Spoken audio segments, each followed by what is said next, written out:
আসসালামু আলাইকুম। এই জমিগুলো আস্তে আস্তে পানি শুকিয়ে যাচ্ছে এবং এগুলোকে ধান চাষের জন্য প্রস্তুত করা হচ্ছে।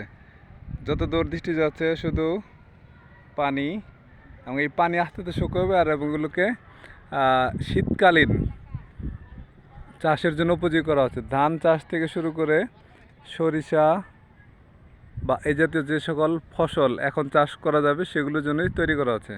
অর্থাৎ আমাদের এই দেশে কৃষি আমাদের অর্থনীতির ব্যবস্থায় ওতপ্রোতভাবে জড়িত।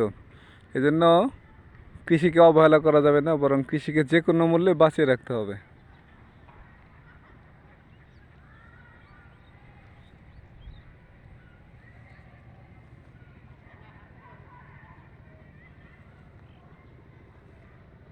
হ্যাঁ, এই জমিগুলোই ধান চাষের জন্য প্রস্তুত করা হচ্ছে। এই যে অনেক দূরে দেখা যায় অনেক কাজ করতেছে,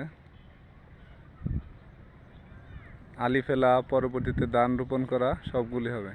এবং এখানে এই যে দূরে কিছু হাঁস দাঁড়িয়ে আছে, সাঁতার কাটতেছে ওই দূরে। অর্থাৎ এখানে পানির শেষের দিকে এটা কৃষি কাজের জন্য দারুণভাবে উপযোগী হচ্ছে।